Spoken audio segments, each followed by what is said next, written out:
안녕하세요. 이곳을 찾아와 주신 여러분들께 인사부터 올려봅니다. 저는 세상을 38년 살아온 여자로 최근에 뉴스에도 보도된 사건의 중심에 서게 되어서 황당함을 금치 못하고 이곳을 찾아와 사연을 올리게 되었습니다. 주변 친구들에게는 부끄러워서 말도 하지 못했고요. 수사가 이루어지고 있는 상황이라 특정이 되면 안 되어서 익명으로 사연을 올릴 수 있는 곳을 찾다가 여기까지 오게 되었네요.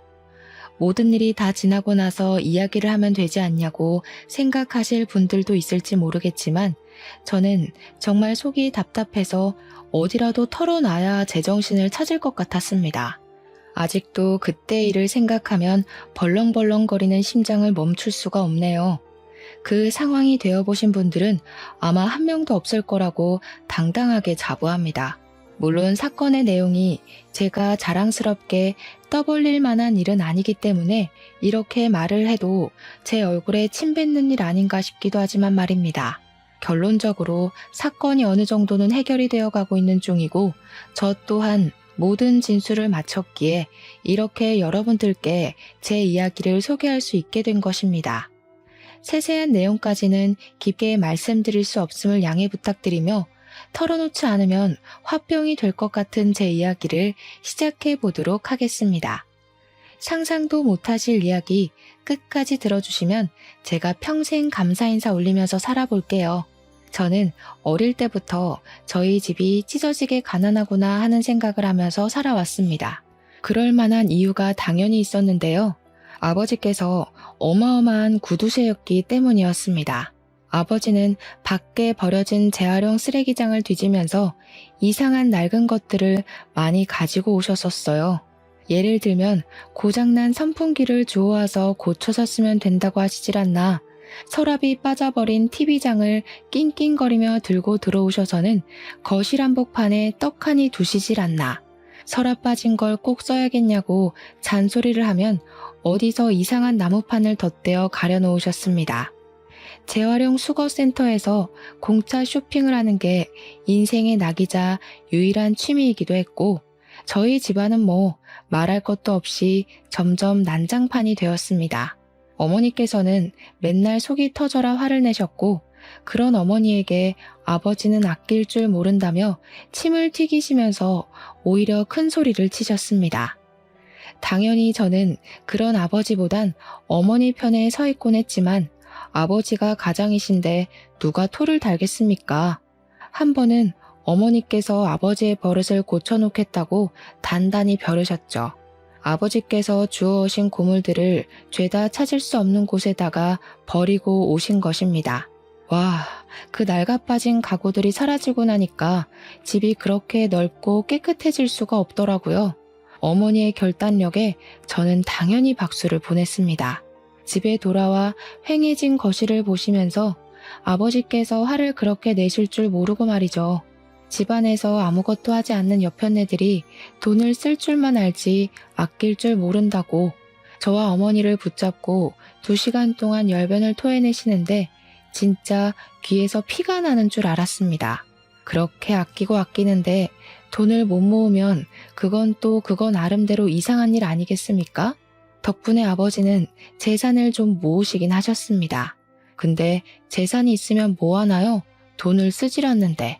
가족들은 전부 구질구질하게 사는 이 꼴이 진절머리 나게 싫다고 입을 모아 이야기를 했습니다. 돈을 싸들고 무덤에 파묻힐 거냐고 어머니께서 세게 이야기를 하시며 돈 좀 쓰자고 졸라대도 전문직 직종에서 정년을 보낸 우리 아버지는 전혀 동하지 않으셨습니다. 돈이 많긴 했지만 쓸 줄 모르는 아버지. 심지어 아버지 통장에 얼마나 들어있는지 아는 사람이 아무도 없었습니다. 어머니께서는 그런 아버지가 너무 째째하다면서 이혼을 하고 싶다고 노래를 부르실 정도였습니다. 진짜 하루는 저희의 낭비벽을 고치시겠다고 하시는 겁니다. 물론 저희가 낭비를 한 적은 단 한 번도 없었지만요. 아무튼 보릿고개 시절 마냥 조그마한 조기 한 마리에 내 가족이 전부 밥 한 공기를 해치워야 했던 적도 있답니다. 이게 지금 시대의 말이나 되는 소리인가요? 아무리 생각해봐도 6.25 전쟁 시절에도 이런 짓을 안 했을 것 같다고 온 가족이 혀를 내둘렀습니다. 도대체 무엇을 위해 아껴야 하는지도 모르고 옷 한 벌 사 입을 때도 왜 사야 하는지, 왜 옷이 없는지, 가격이 얼마인지 꼼꼼하게 따져가면서 돈을 써야 했습니다. 당연히 용돈을 받으면 그 돈을 어디서 사용했는지 용돈 기입장을 상세하게 적어야 했고요. 매달 용돈을 받는 날이 되면 그 기입장을 검사하셨습니다. 그러니까 당연히 어릴 때부터 저는 우리 집이 찢어지게 가난한 집이구나, 절대로 집에다가 손을 벌리면 안 되는구나 하고 생각을 했을 정도였습니다. 오죽하면 용돈도 너무 적고 이러다가 대학에 들어가도 등록금 한 푼 안 대줄 것 같다는 생각에 저는 17살에 아르바이트를 시작하게 되었습니다. 그때 할 수 있는 아르바이트란 정말 한정적이었는데 패스트푸드점이 가장 만만했기 때문에 그곳에서 아르바이트를 시작했습니다. 한 달에 벌어봐야 20만 원, 30만 원이 전부였지만 용돈에 비하면 어마어마하게 큰 돈이라서 매우 뿌듯했습니다. 치킨 한 마리를 시켜도 내 가족이 사이좋게 나눠 먹어야 했는데 단 한 번도 다리가 제 몫이었던 적이 없었거든요. 아르바이트 비용 받자마자 혼자 치킨 한 마리 사서 놀이터에서 먹었습니다. 집에 가져가면 가족끼리 콩 한 쪽도 나눠 먹어야지 하면서 닭다리를 아버지께서 다 빼앗아 갈 게 뻔했으니까 치사해도 어쩔 수 없이 놀이터에서 혼자 먹었죠. 가끔 아버지께서 기분이 좋은 날에는 외식을 하기도 했는데 고깃집에 고기를 먹으러 가서 밥을 더 많이 먹어야 했던 우리 가족의 삶이란, 그럴 거면 차라리 마트에서 고기를 사서 구워 먹는 게 훨씬 낫겠다 싶었다니까요. 그런 가정 환경에서 꿋꿋하게 버티며 저는 대학을 졸업했고 평소의 미래를 위해 철저한 준비를 했었기 때문에 취직도 나쁘지 않은 기업에 성공했습니다.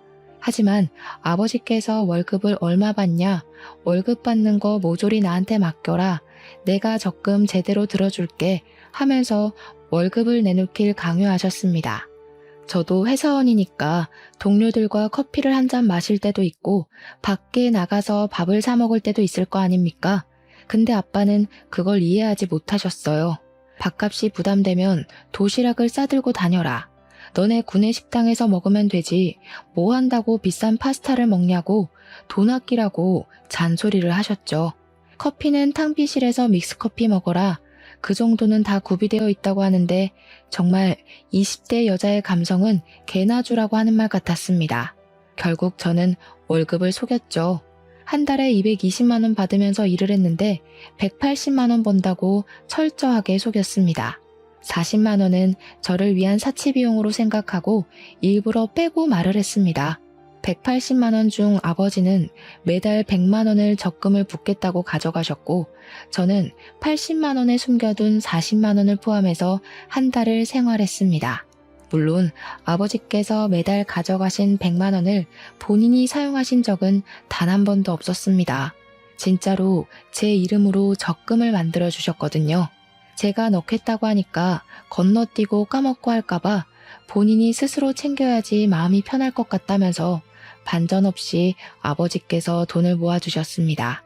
저도 사람인지라 돈이 쌓이는 걸 보면 기쁘기는 한데 저도 직장인이니까 차도 사고 싶고 옷도 사고 싶고 명품백도 사고 싶지 않겠습니까? 친구들은 하나씩 다 있었거든요. 제가 가진 돈으로는 그런 비싼 걸 살 수 없어서 경제적으로 무척이나 검소하게 살게 되었습니다. 물론 타의로 말입니다. 저는 삶의 재미를 잃어버린 것 같았고 지쳐버렸습니다.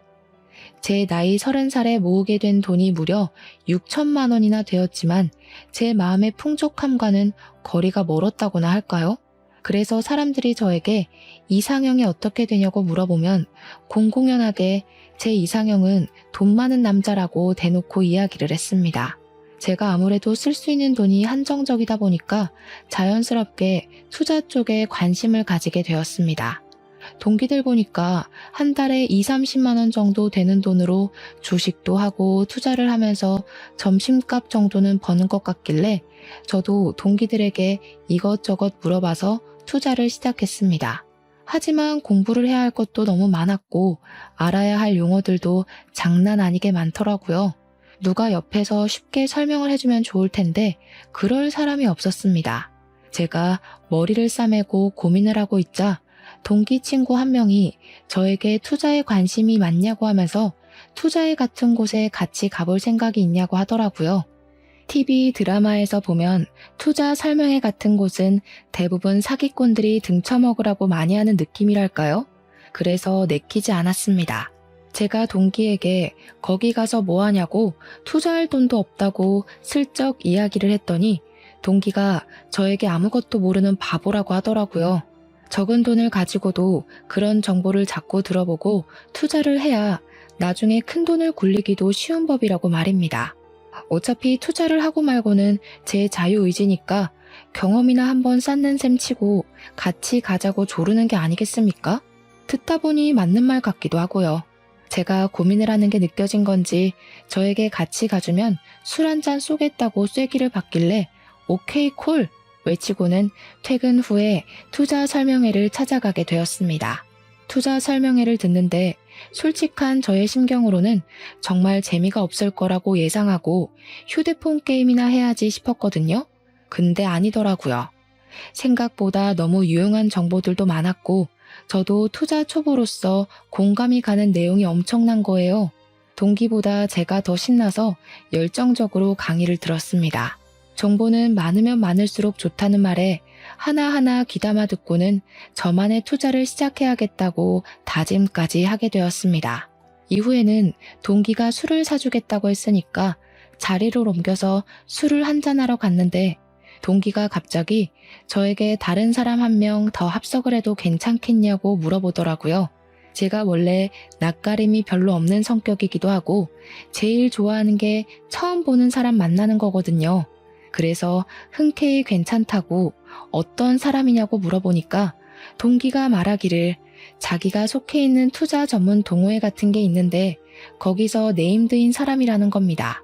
자주 만나기 어려운 사람이고 정보도 무척이나 많은 사람이고 투자로 번 돈이 어마어마한 사람이라면서 이렇게 만나는 게 흔한 일은 아니라고 신나서 말을 하더라고요.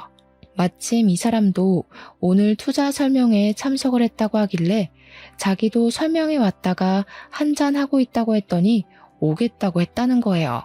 저는 알겠다고 대꾸를 하고 한참 또 마시고 있었죠. 누가 입구에서부터 걸어오는데 동기가 반갑게 일어서서 손을 흔들더라고요. 자연스럽게 저도 그쪽으로 시선이 가게 됐어요. 그런데 글쎄 웬 남자가 들어오는데 너무 훤칠하고 잘생긴 게 아니겠습니까? 저는 순간 시선을 떼지 못했습니다. 핏이 딱 맞는 양복을 입고 온 것도 깔끔했고 눈이 가서 멈추게 되는 남자였거든요. 넋을 놓고 보고 있었죠. 동기가 반갑게 그분과 인사를 하고 저는 서둘러 달아오른 얼굴을 매만지면서 그분께 인사를 드렸습니다. 웃으면서 저에게 처음 뵙겠습니다 하는데 목소리까지 중저음에 와 진짜 이런 남자를 어디 가서 만나나 했더니 이런 데서 만나네 싶었죠. 나이 30에 처음으로 느낀 심장의 두근거림은 너무나도 생소하고 마주 앉은 자리에 있는 그분에게 들릴까 걱정이 될 지경이었습니다. 인사를 하고 난 뒤 저와는 별 이야기를 나눌 것이 없으니 같이 술을 마시면서 투자 설명회에 관한 이야기를 나누고 재테크 이야기도 나눴습니다. 자산 불리는 법이 정해져 있는 게 아니지만 그분 입에서 나오는 이야기는 전부 맞는 말처럼 느껴지더라고요. 대화를 나누다 보면 대충 이 사람이 어떤 환경에서 자라왔는지 감이 오지 않겠습니까? 사랑을 받고 자랐는지 집이 부족한 건 아닌지 하는 것들이요. 슬쩍 이야기를 엿듣다 보니까 집이 좀 잘 사는 편인 건지 아니면 개인적인 능력이 출중한 건지 투자 비용 이야기가 막 억대로 올라가더라고요. 분명 제 동기도 저처럼 월급쟁이니까 버는 돈이 뻔하니 그 투자 비용은 아마 오늘 오신 그 남자분의 기초 비용이 아닐까 하는 생각이 들었습니다. 동기에게 열변을 토하시면서 투자를 제대로 하려면 기초 자금이 튼튼해야 한다고 물론 재미삼아서 몇십만 원씩 하는 거야 말리지 않겠다 이야기를 하셨습니다.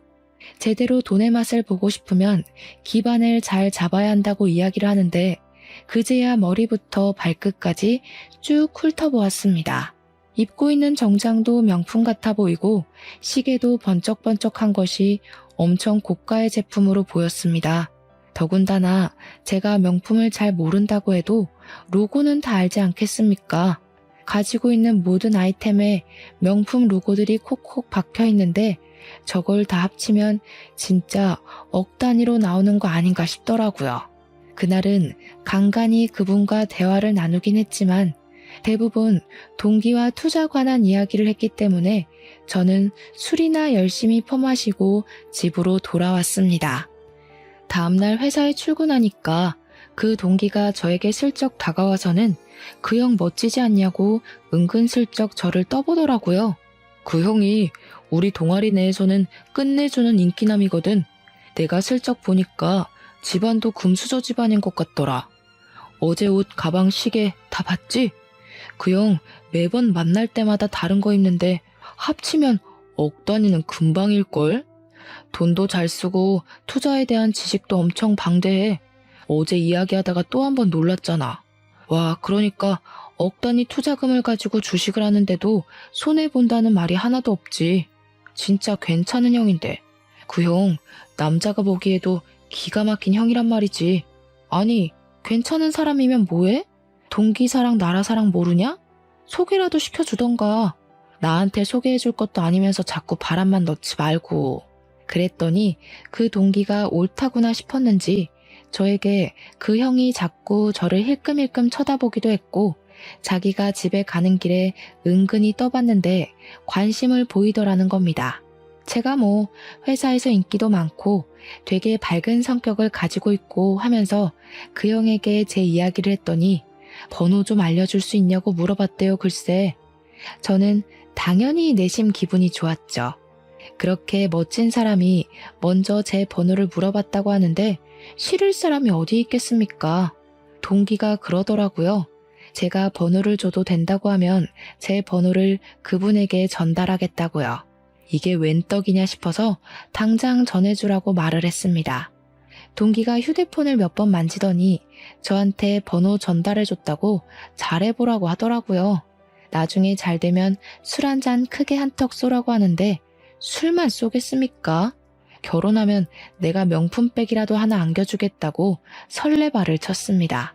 그런데 이분도 상당히 직진을 하시는 스타일인지 뭔지 제 번호를 줬다고 말한 지 30분도 되지 않아서 문자로 근무 시간이냐고 슬쩍 말을 붙이시더라고요. 모르는 번호가 찍혀 있으니 본인이 어제 투자 설명회 끝나고 술자리를 했던 문도영이라는 사람이라고 친절하게 설명까지 해주셨습니다. 이름을 알고 있어도 서로 통성명을 하는 게 예의라고 생각해서 저도 인사와 함께 김민지라고 말을 했습니다. 갑자기 연락을 해서 놀라진 않았냐며 어제 대화를 하고 나서 계속 제가 잔상에 남더래요. 괜찮은 여성분이라는 생각이 자꾸 들어서 제 동기를 졸랐다고 하더라고요. 민망스럽지 않은 분위기로 이끌며 대화를 이어가는데 근무 시간인 것도 까먹고 계속 휴대폰만 붙잡고 있었습니다. 부담스럽지 않게 말을 이어가는 솜씨가 정말 고급지더라고요. 제가 갑자기 회의를 들어가게 되어 연락을 장시간 못할 때도 직장인의 비애를 잘 알고 있다며 이해해 주셨고요. 그렇게 한 일주일 정도 연락을 이어나갔을 때 뜬금없이 저에게 밥을 함께 하자고 말을 던지시길래 저도 문자만 하는 것보단 실제로 보는 게 좋을 것 같아서 알겠다고 했습니다. 약속을 정해서 같이 밥도 먹고 일상 이야기를 나눴어요. 사실 별 특별한 대화를 나눈 건 아니었지만 이상하게 그 느낌이라는 게 있잖아요. 아, 이 사람 참 따뜻한 사람이다 하는 걸 느낄 수 있었고 그 뒤로 영화도 보고 뮤지컬도 보고 전시회도 보면서 성인 남녀가 즐길 수 있는 건전한 데이트를 즐겼습니다. 매번 도영 씨가 저에게 뭘 하자고 권하곤 했는데 하루는 우연히 얻은 뮤지컬 티켓을 어찌할까 고민을 하다가 도영 씨에게 같이 보러 가자고 연락을 했습니다. 그러니까 너무 좋다고 이야기를 하시면서 제가 먼저 데이트 신청을 한 건 처음이라 감동적이라고 오버를 하시더라고요. 드디어 자기한테 마음이 열린 거라고 생각을 해도 되겠냐고 저에게 물어보시더라고요. 저도 나름 저돌적으로 직진을 하는 편이긴 한데 도영 씨도 숨김없이 드러내는 사람인 것 같았습니다. 썸을 탄답시고 서로 이것 찔러보고 저것 찔러보고 답답하게 구는 게 아니라 훨씬 편하고 잘 맞는 듯한 느낌이 들었습니다. 도영 씨랑 저랑은 그렇게 서로의 마음을 확인하고 연애를 하게 되었습니다. 제 이상형을 항상 공공연하게 돈 많은 남자라고 말하고 다닌다고 하지 않았겠습니까? 도영 씨는 정확하게 제 이상형에 부합하는 사람이었습니다. 사실 저도 오랜 시간 아버지에게 검소해야 한다는 이야기를 하도 들어서 저도 모르는 습관처럼 절약이 몸에 배어 있었거든요. 뭐 하나 살 때도 더 싼 게 있나 없나 찾아보게 되고 커피값에 5,000원 이상 쓰는 게 돈이 아깝다고 느껴지고 오죽하면 집에서 커피를 타서 회사에 텀블러를 들고 다녔습니다. 근데 도영 씨는 정말 그런 제가 민망할 정도로 돈을 아주 펑펑 쓰더라고요. 약간 가격이라는 걸 애초에 보지 않는 사람처럼 말입니다. 제가 한 번은 짠순이 기질이 발동해서 도영 씨에게 그렇게 돈을 쓰면 카드값이 장난 아니게 나오지 않냐고 조심스럽게 물어보았습니다. 그러니까 도영 씨는 제가 귀엽다는 듯이 볼을 한번 꼬집고는 쓸만하니까 쓰는 거라고 걱정하지 말라고 달콤하게 이야기를 해주더라고요. 저에게 선물도 참 많이 사주었는데 꽃 선물은 기본이고 향이 좋아서 샀다고 비싼 향수를 사주거나 제 노트북이 버벅댄다 하니 노트북까지 선물을 해주는 게 아니겠습니까? 핸드폰도 커플로 사용했으면 좋겠다면서 제 휴대폰 약정이 끝나자마자 새 걸로 떡하니 바꿔주는데 진짜 씀씀이가 남다른 사람 같았습니다. 물론 글이 펑펑 써대니까 저도 속으로는 모아둔 돈이 하나도 없는 거지 아닌가 걱정을 했는데 동기가 그러는 거예요. 그 형 돈 진짜 많을걸? 지난번에 취해서 하는 이야기 들었는데 이미 주식도 엄청 많대. 거의 몇십억 단위? 집도 있고 차도 있고 땅도 있다던데. 거기다가 그 땅이 재개발이 된다고 했어. 암튼 투자할 생각으로 사둔 거라고 하더라. 아 진짜 부럽지 않냐? 회사도 안 다니고. 돈이나 그렇게 펑펑 쓰면서 나도 그런 삶 살고 싶다. 나는 언제 월급쟁이 탈출하냐? 동기가 신이 나서 도영 씨 이야기를 떠들어대니까 저는 당연히 도영 씨가 진짜 엄청난 부자구나 하고 생각을 하게 되었습니다. 거기다가 저에게 주는 선물이 그냥 연인 사이로 주고받기에 가볍지 않은 선물들이 꽤 많았으니까요. 그렇게 저와 도영 씨는 1년이라는 시간 동안 정말 알차게 연애를 즐겼고 제 나이가 31살이 되었을 때 엄청 큰 다이아 알이 박힌 반지를 제 손에 끼워주면서 결혼을 하자고 했습니다. 저는 제 4번째 손가락에 자리 잡는 다이아를 보면서 입을 떡 벌렸죠. 그렇게 큰 다이아를 실물로 보는 건 처음이었거든요. 도영 씨는 제가 반지만 하염없이 바라보고 있으니 멋쩍게 웃으면서 원래는 명품 브랜드의 반지로 해줄까 고민을 하다가 알이 큰 게 낫겠지 싶었다고 하더라고요. 2캐럿이나 된다는 반지를 제 손에 너무나도 무겁게 느껴졌습니다. 오죽하면 다이아가 옆으로 돌아가더라니까요. 알이 너무 커서요. 제가 그 반지를 끼고 당당하게 회사에 출근했다가 여성 사원들의 빈축을 얼마나 샀는지 모릅니다. 한 명 한 명 제 손에 끼워진 반지를 보고 배 아파했거든요. 부럽다고 난리를 치는 사람들과 저런 건 끼고 다니는 용도가 아니라고 셀쭉거리는 동료들까지 프로포즈 반지가 너무 큰 거 아니냐고 대박이라고 부잣집에 시집 간다고 소문이 하루 만에 회사에 쫙 퍼지더라고요. 남들은 부러워하는 남자였지만 저희 아버지 눈에 도영 씨는 그다지 마음에 들지 않았던 것 같습니다. 저희 집에 방문하는 날 도영 씨가 양손에 잔뜩 선물을 들고 찾아왔는데 저희 아버지가 그 선물의 양을 보고 매우 탐탁지 않아 하셨거든요. 그렇게 씀씀이가 커서 나중에 돈을 모으겠냐고 입을 대빨 내밀고 이야기를 하시는데 어머니께서 아버지의 등짝을 짝소리 나게 때리셨습니다. 아이고 이 사람아, 돈을 쓸 때 써야지. 당신처럼 무덤에 돈 싸들고 가려고 작정한 인간보다 100번 낫다. 이렇게 돈을 써야 가족들도 화목한 법이야. 여유도 생기고. 도영 씨는 저희 아버지에게 노후 준비는 따로 단단히 해두었으니 걱정하지 않으셔도 된다고 이야기를 했습니다. 하지만 그 말에도 저희 아버지께서는 쉽게 허락을 해주지 않으셨었는데 어머니께서는 제 손이 떡하니 자리 잡은 반지를 보고 눈이 2배 이상 커지셨습니다. 이런 반지를 주는 남자가 진짜 실존 인물이었냐면서 엄청 비싸겠다고 하루빨리 결혼하라고 재촉했습니다. 그 뒤로 도영 씨는 우리 부모님을 모시고 호텔에서 굳이 비싼 코스 요리를 결제하기도 했고요. 호캉스를 보내드리기도 했습니다. 우리 어머니께서 친구분들과 개모임을 하시는 게 있었는데 거기서 일본으로 여행을 갈 때도 세심하게 엔화를 다 환전해서 어머니께 드렸더라고요. 우리 어머니께선 도영씨같이 돈 팍팍 잘 쓰는 남자가 어디에 또 있겠냐면서 하루빨리 결혼식을 올리라고 성화를 치셨습니다. 그래서 저도 당연한 절차로 도영씨네 집에 인사를 드리러 갔는데 생각보다 시댁이 너무나도 낡은 집이더라고요. 약간의 의아함을 가지고 있었는데 도영씨가 제 표정을 보더니 알만하다는 말투로 이야기를 했습니다. 집이 좀 낡았지? 부모님께서 태어나서 처음으로 2분이 노력해서 구하신 집이라서 그래. 이사 가기 싫다고 버티시는 중이거든. 여기도 곧 재개발 지역으로 선정될 텐데 그러면 웃돈을 줘도 여기 못 들어올걸? 겸사겸사 잘 됐지 뭐.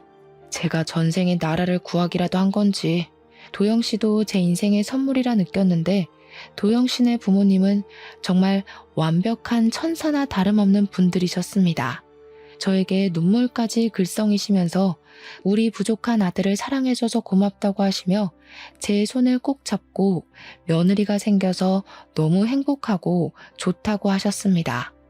저는 저에게 잘해주시는 시부모님까지 이건 종합선물 세트다 하는 생각을 하게 됐고 양가의 허락이 떨어지자마자 결혼식 준비를 시작했습니다. 한 번뿐인 결혼식에 하고 싶은 걸 다 해보자며 도영 씨는 호화로운 호텔 식장을 예약하고 식대도 엄청 비싼 코스 요리로 결정을 내렸습니다. 저는 살짝 부담스럽긴 했죠. 어쨌든 결혼식 비용을 반반 내야 하지 않나 생각했는데 도영 씨가 저에게 본인이 전부 준비를 하겠다고 가만히 있으라고 하더라고요. 제 친구들부터 시작해서 회사 사람들까지 전부 너무 부럽다고 입을 떡 벌릴 만큼 화려하고 호화로운 결혼식을 진행했습니다. 정말 인터넷에 놔두는 꽃값만 몇천만 원이 넘는 그런 어마어마한 결혼식 말입니다. 저는 드레스도 비싼 수입품 드레스를 입었고 이게 바로 결혼이구나 하면서 공주가 된 기분을 마음껏 누렸습니다. 신혼여행도 퍼스트 클래스에 타서 칸쿤이라는 곳으로 가게 되었는데 휴양지 하면 떠오르는 에메랄드 빛깔의 바다가 너무 아름답더라고요. 행복한 신혼여행을 끝마치고 귀국을 하게 됐는데 도영 씨가 저에게 그러더라고요. 일을 그만둘 생각은 없냐고요. 예전부터 내 꿈은 집에서 내조하는 와이프를 가지는 거였어. 일을 그만뒀으면 좋겠는데 말이야. 내가 돈이 많으니까 편하게 쉬면서 지내면 좋겠더라고. 사회생활이라는 게 말이 좋아서 사회생활이지 스트레스 엄청 받고 피곤한 일이잖아. 안 그래도 회사 일 때문에 스트레스가 엄청 쌓여 있었는데 진짜 그만둘까 싶었거든요. 그런데 아버지께서 사람 일이라는 게 어떻게 될지 모르는 건데 섣부르게 그만두지 말라고 하셨습니다. 매달 100만 원씩 모으는 것도 멈추지 말라고 하셨고요. 뭐 결혼하고 나서 심적으로 여유가 생겨서 그런 건진 모르겠지만 아버지의 말에 틀린 게 없었습니다. 저는 남편에게도 그냥 일을 해보겠다고 하다가 너무 힘들고 지쳐서 그만두고 싶어지면 그때 과감하게 그만두겠다고 말을 했습니다. 남편은 저에게 고개를 끄덕였고 본격적인 결혼 생활을 하면서 남편이 정확하게 무슨 일을 하는지는 몰랐어요. 저는 그냥 무척 바쁜 사람이라는 것을 알게 되었습니다. 휴대폰도 제가 몰랐는데 4~5개를 가지고 있었고 두어 달에 한두 번씩 해외로 출장을 가는 일이 발생하더라고요. 사업을 하는 건가 싶었는데 그 비슷하게 투자를 하는 거라고 둘러대었습니다.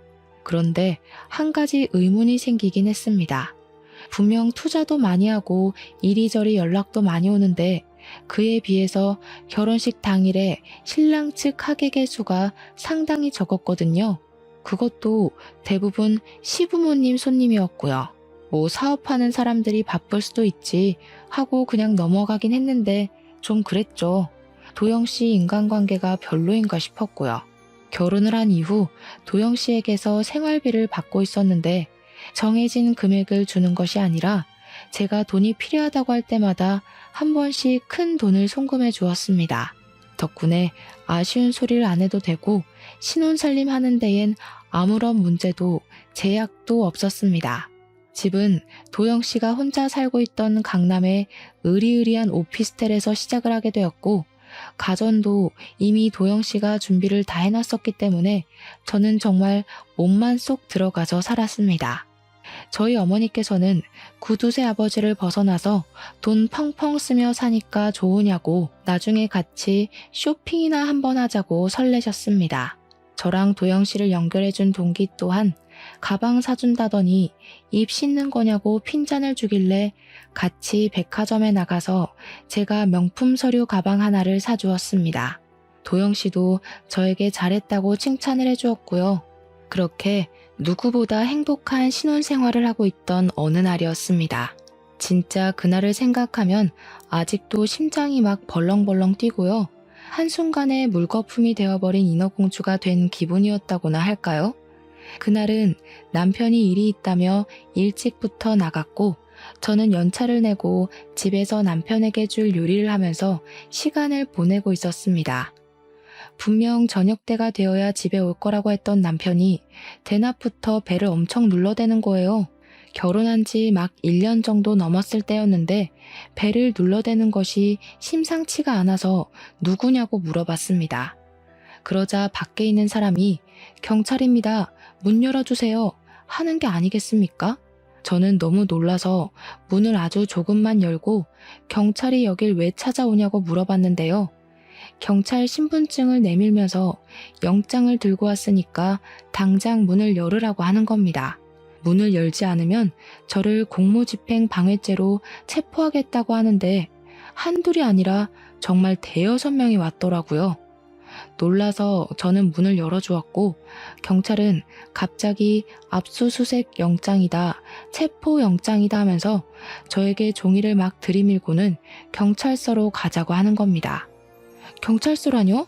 저는 죄 지은 게 하나도 없는데 도대체 무슨 이유로 절 잡아간다고 하세요?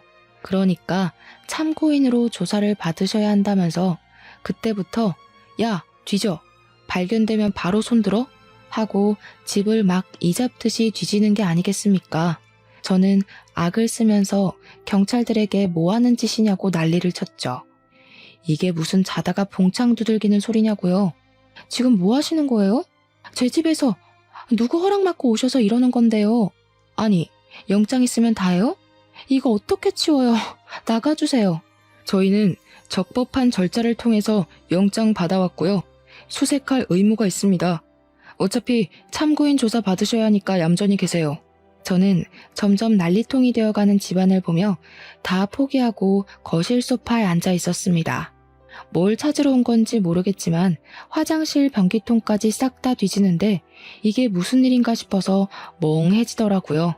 그러더니 이리저리 다른 형사들을 지시하던 나이가 좀 있으신 형사분께서 전화를 받더니 저쪽에서도 발견 다 했단다. 마저 수색하고 철수하자 하시더라고요.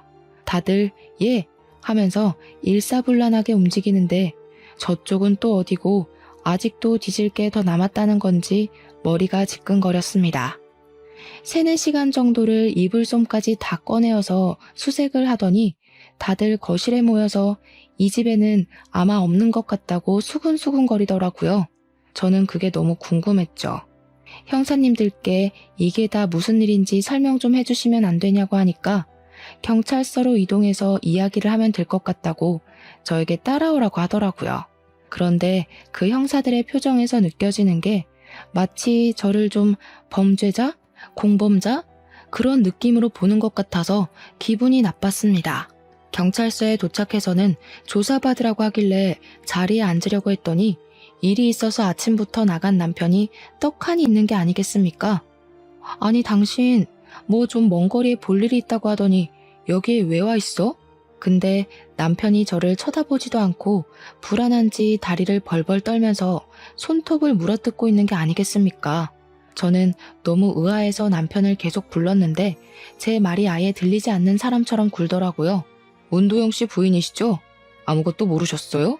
다짜고짜 뭘 물어보는 건지 몰라서 진짜 왜 불려온 건지 모르겠다고 제발 설명 좀 해달라고 제가 형사님을 붙잡고 애원하는 식으로 이야기를 했습니다. 아무것도 몰라서 답답해 죽겠다고 하니까 옆에 있는 다른 형사가 진짜 모르나 본데? 하고 말꼬리를 흘리는 게 아니겠습니까? 저에게 일단 조사를 받아야 한다며 나이, 이름, 직업 이런 걸 물어보길래 다 말하면 알려주겠지 싶어서 성실하게 물어보는 질문에 대답을 했습니다. 형사님들도 별로 특이한 점은 보이지 않는다고 회사 생활도 잘하시고 저축도 잘하시고 하면서 이상한 소리만 주절주절 하더라고요. 순간 이거 무슨 몰래카메라 같은 건가 싶어서 인상이 다 구겨지더라고요. 별 특이사항도 없는데 왜 저런 놈이랑 결혼을 하셨어요? 네? 그게 다 무슨 소리신지 진짜 친절하게 설명해 주실 분 없나요? 저런 놈이 뭔데요? 누군데요? 그러니까 형사가 글쎄 너무나도 충격적인 이야기를 하는 게 아니겠습니까? 무려 제 남편이 그 부자 문도형이 글쎄 약물 판매상이었다는 겁니다. 예, 여러분이 상상하시는 바로 그거요. 제가 진짜 너무 황당하고 어이가 없어서 무슨 영화를 찍는 건가 싶어서 다시 한번 물어봤죠. 약이라고요? 우리나라에서 금지된 그거요? 아니 불법인데 그걸 어디서 들여와서 어떻게 팔았다는 건데요? 그게 진짜라고요? 정말 우리나라가 언제부터 그걸 팔 수 있는 나라였냐고 말도 안 되는 소리를 한다고 기가 차서 막 깔깔 웃었습니다. 현실이 전혀 믿어지지가 않고 경찰이 저를 놀리는 줄 알았거든요. 그러니 경찰이 완전 정색을 하면서 저에게 똑똑히 이야기를 하더라고요. 네, 그러니까요.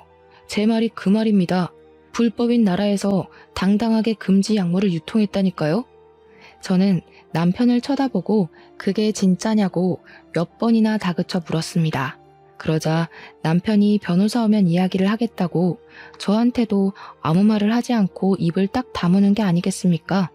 경찰도 화가 났는지 남편한테 소리를 막 질렀습니다. 변호사는 무슨 얼어 죽을 놈의 변호사야? 네가 가지고 있는 세컨드하우스에서 얼마나 많은 약물이 검출됐는지 알아? 그러면서 무슨 약 종류 이름을 줄줄이 이야기를 하는데 저는 이름도 어려워서 들어도 모르겠더라고요. 저는 진짜 뒤통수를 맞아도 너무 세게 맞은 탓에 어이가 없어서 벙쪄 있었고 경찰은 그런 저를 보고 딱히 연관된 점을 찾을 수는 없지만 정확하게 수사를 해야 한다고 하더라고요. 수사가 처리될 때까지 구치소에 들어가게 될지도 모른다고 하는데 순간 와, 부모님께는 어떻게 이야기하지? 회사에는 뭐라고 하지? 어지러질했습니다. 저는 죄가 없는데도 구치소에 들어가야 하나요?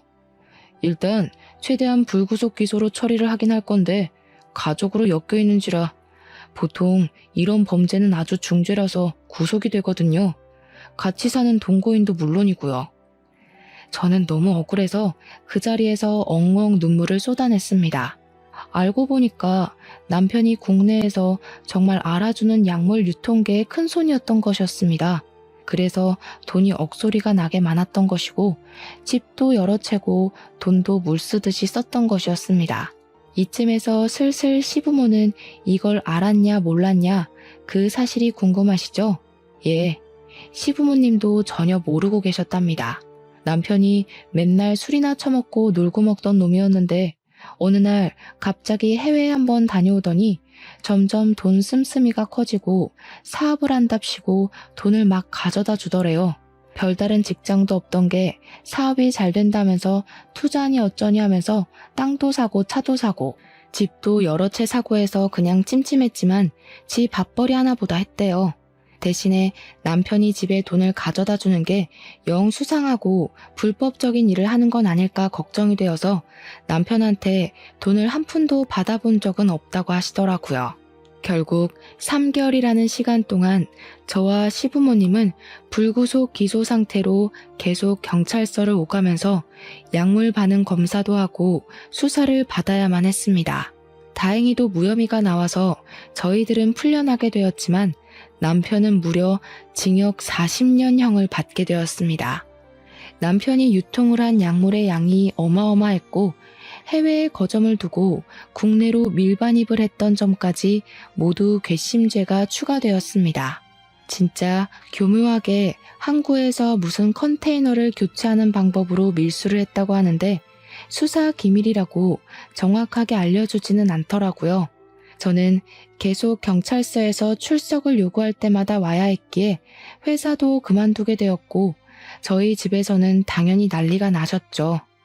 저희 부모님 두 분 다 믿는 돕기에 발등을 찍혔다고 개거품을 무셨거든요.